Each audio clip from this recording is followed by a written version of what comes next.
Então, o problema todo são as nuances desse processo. A didática, a pedagogia, dentro disso aí, a didaxia da história, a experiência tem me mostrado isso demais. Esses dias, por exemplo, eu tive lendo aí um livro que a Flávia me arranjou lá do nosso amigo Teodoro Adorno. Então, ele foi as últimas lições e último curso que ele deu, através de 17 aulas. E eles registraram tudo. E lá na década de 60, na Europa, ele tinha problema de gravação, o barulho do povo, a hora que ria. Eles anotaram isso tudo. Lá os caras mesmo estão falando que de todas as aulas que ele deu na vida dele, aquelas foram que eles conseguiram praticamente quase que 100%, sabe, gravar e registrar tudo que acontecia. Agora, por exemplo, lá, com toda a experiência dele, ele foi um dos maiores caras em matéria de julgar com a ideia e o processo filosófico, que ele é fora de série mesmo, a inteligência, o cara, por isso que muita gente considera que foi o maior filósofo do século XX, e você vê bobagem dele, bem clara, dentro da situação. O problema de fazer as coisas, mas ele, lá pela Santa também, falou assim, falar uma coisa, escrever outra, é aquilo que eu falo. Precisa de ver o que a gente escreveu. Na hora que você fala, coloquialismo, isso é secundário. Vale até falar de gíria, falar alguma coisa errada, isso faz parte do serviço. Mas agora, na hora de escrever, é outra coisa. Então, ele era inteligente, que ele sabia também dessas bobagens dele na hora que falava. Então, a gente nota lá, por exemplo, no caso dele, que ele fala uma coisa e repete logo em seguida. Isso para alemão não é correto. Ainda mais ele, que tem uma base alemã, com aquela coisa toda lá dos processos. Então, ele falava, por exemplo, assim, o ciclo de manifestações, pois é, mas o ciclo de manifestações, logo em seguida, ele repete, que é o problema do coloquialismo dentro da situação. Mas agora, no caso dele, você via direitinho que é um cacuete. Então, na hora do coloquialismo, é que você vê mais os cacuetes da pessoa. Agora, de vez em quando, a gente tem que mudar esses cacuetes, o modo da gente falar. Entende? Isso faz parte do serviço para clarear o assunto mais. Então, essas coisas que eu acho que a gente tem que polir, burilar, brunir. Os atores e apresentadores de televisão usam muito essa questão de repetir para parecer natural, para parecer que está errando. Mas é que sempre é tudo do meu jeito, ele gagueja, assim. Aquilo faz parte do serviço. Isso aí, as aulas de performance, do protagonismo, tudo tem isso da interpretação. O jeito que tem, o modo que é a cara, aquele negócio de fazer o negócio com a testa, sabe como é que é? Isso tudo aí eu sei que eu vi lá como é que é. Mas agora, isso aí é aquele, o Actors Studio, lá de New York, que o negócio era disso, né, do Lex. Você pode comentar a relação que a TENEPS tem com a docência, em que ela ajuda, em que ela calça? As duas coisas ajudam reciprocamente. A docência, ela dá uma maturidade maior para a pessoa em pouco tempo. Isso é uma coisa que, às vezes, é mais rápido que a TENEPS. A TENEPS não permite isso. Agora, eu te pergunto, por que ela não permite? Você tem alguma ideia? Por que ela não permite? Por exemplo, por que a docência permite, às vezes, uma pessoa ficar mais aware, mais lúcida, dentro dos processos todos, mais rápido que a TENEPS? Por causa da interlocução, por causa da argumentação, a interação, o outro. Você está chegando perto, interlocução, é o chicotinho queimado. Mas o problema não é isso. É que na docência tem muita gente. Na TENEPS é só uma pessoa. E até a pessoa desasnar para ver a extrafisicalidade, aquilo demora muito. Isso às vezes demora anos. Então a docência, ela ajuda demais a agilização, a potencialização, a dinâmica do problema não é só interlocução, mas a fusão interconsciencial, não é só de colóquio, mas de energia, de micro-universos conscienciais que estão se juntando. Então, a docência nisso é o máximo. Você lembra que eu vivia falando isso? A primeira coisa é fazer uma docência itinerante, que aí vai entrar a TENEPS na pessoa. Ela não sabe o que é TENEPS. Mas, por exemplo, Uma pessoa. Isso seria bom todo mundo saber disso, como é que é. Isso aí, ó, o Instituto precisa dar muito valor para essas coisas também. Aqui a turma também da didática, etc., da propedêutica, todos esses sabem levar em consideração. O problema é todo o seguinte: uma pessoa, ela nunca fez itinerância, ela vai fazer a primeira vez. Na hora que ela vai para uma cidade, a distância, a primeira vez que ela vai lá, ninguém a conhece, ela não conhece ninguém, ela vai ver. Naquela hora, um monte de gente vai fazer pergunta para ela durante a palestra e durante o curso que ela vai dar. Mas isso é secundário. Lá pelas tantas, a turma da administração vai querer fazer uma reunião com ela. Vão perguntar também só abobrinha. Parece de início, mas aquilo é muito importante para a turma que está lá. Para eles não é abobrinha. Você está entendendo? Então, aquilo começa a aumentar. Aí a pessoa vai sentir o quê? É o processo da TENEPS. Ela vai se sentir totalmente isolada. Sou eu comigo, então eu tenho que apelar para o amparador. Ela começa a dar mais valor para o amparador ali do que na TENEPS que ela pratica em casa. É um monte de gente que faz isso. Agora veja, é uma burrice. A pessoa tem que entender isso aí. Está entendendo? E usar as duas coisas. Então, vocês estão começando a ver uma docência itinerante como é importante. Agora, veja, tem gente que vai e começa a ter resultado logo na primeira itinerância. Ela começa a querer fazer itinerância sem parar. Você lembra uma vez que a Simone entrou, daí a pouco ela ganhou todos os recordes. Ela bateu os recordes, ela que fazia mais, um ano inteiro. Por quê? Ela vinha com a corda toda.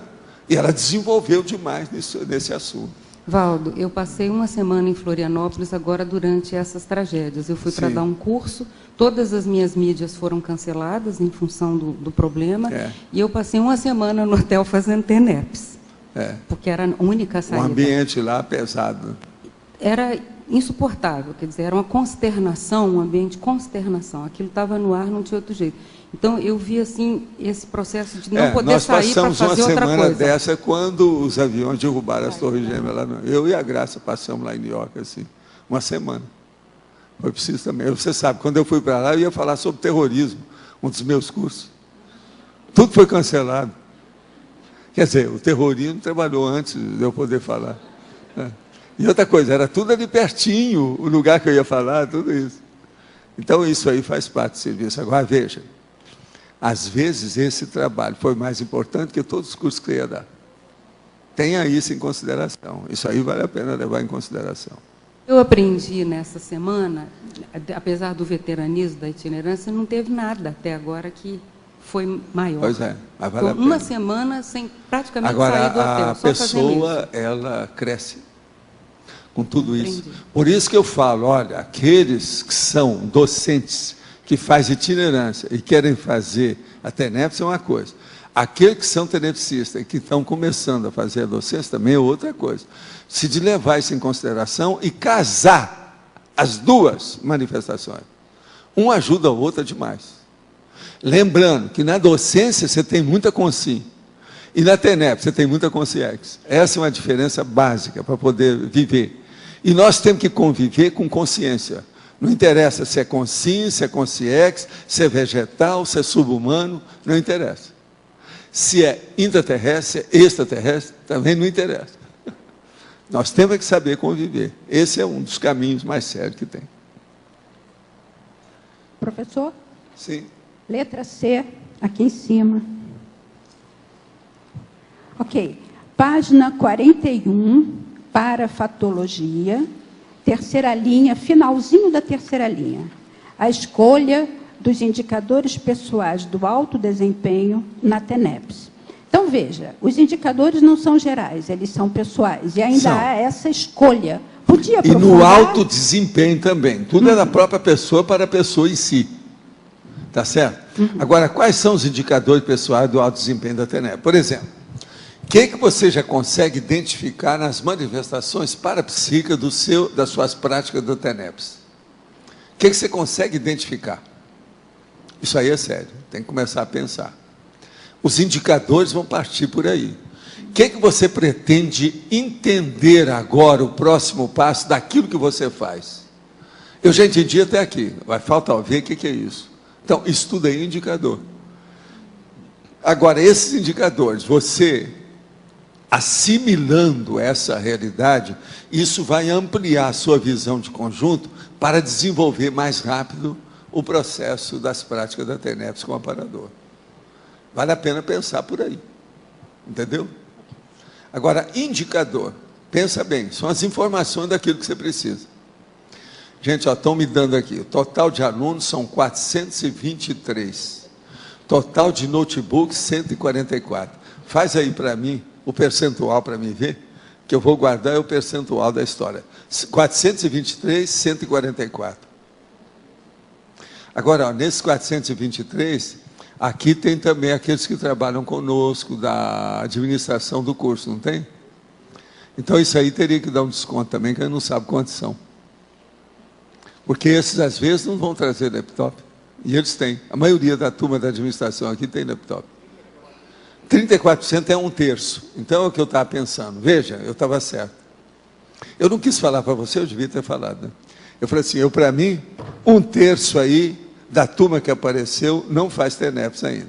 E 1/3 tem notebook. Já é o máximo. Que é de Isabel.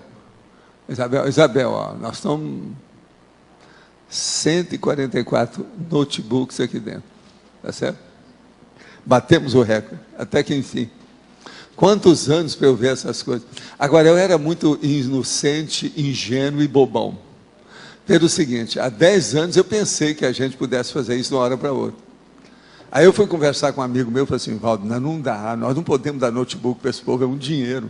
Naquela ocasião estava caro demais. O negócio, o preço era muito elevado, não dava.